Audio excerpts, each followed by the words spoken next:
ಇದು ಒಂದು movie review ಅಲ್ಲ, ಮೂವಿ ಸಜೆಷನ್. ನನ್ಗೆ ಇವಾಗ ಒಂದು ವಲ್ಗರ್ ಮೂವಿ ಬೇಕು, but through out movie vulgar scenes ಅಲ್ಲಿ ಇರಬಾರ್ದು, ಅಂತ ಒಂದು ಸೈಕ್ ಸೀನ್ ಅಲ್ಲಿ ಇರಬಾರ್ದು. ನೋಡ್ಲಿಕ್ಕೆ ಒಂದು ಹೆಲ್ದಿ ಆಗಿರ್ಬೇಕು, ಒಳ್ಳೆ ಒಂದು ಹುಕ್ ಸಿಗುವಂತ ಒಂದು ಮೂವಿ ಆಗಿರ್ಬೇಕು, ಇಂಟ್ರೆಸ್ಟಿಂಗ್ ಆಗಿರ್ಬೇಕು.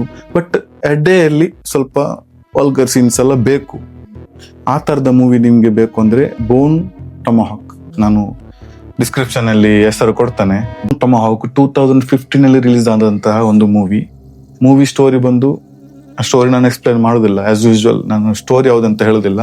ಬಟ್ ಸೀನರಿ ಎಲ್ಲ ಬಂದು ಆಮೇಲೆ ಥ್ರೂ ಔಟ್ ಮೂವಿ ಇಂಟ್ರೆಸ್ಟಿಂಗ್ ಆಗಿ ತಕೊಂಡು ಹೋಗ್ತಿದ್ದಾರೆ. ಅದರಲ್ಲಿರುವಂತಹ ಒಂದು ಫೇಸ್ ಬಂದು ನಮ್ಮ ಲಾಸ್ಟ್ ವೆಬ್ ಸೀರೀಸ್ ಅಲ್ಲಿ ಇರುವಂತಹ ಒಬ್ರು ಇರುವಂತದ್ದು, ಇದರಲ್ಲಿ ಕೂಡ ಅವರದ್ದು ಕೂಡ ಮೇಜರ್ ರೋಲ್ ಉಂಟು ಈ ಮೂವಿಯಲ್ಲಿ.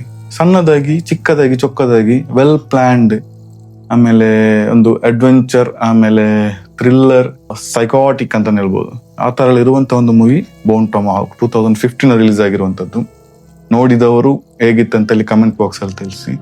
ನೋಡದೇ ಇರುವವರು ನೋಡ್ತೀರಾ ಇಲ್ವಾ ಅಂತ ಹೇಳಿ ಕೂಡ ಕಮೆಂಟ್ ಬಾಕ್ಸ್ ಅಲ್ಲಿ ತಿಳಿಸಿ. ಸೊ ಈ ತರದ ಮೂವಿ ರಿವ್ಯೂಸ್ ಅಂಡ್ ಸಜೆಷನ್ ಗಾಗಿ ಶಾಕಿ ಟಾಕಿ ಫಾಲೋ ಅಂಡ್ ಸಬ್ಸ್ಕ್ರೈಬ್. ಬಾಯ್.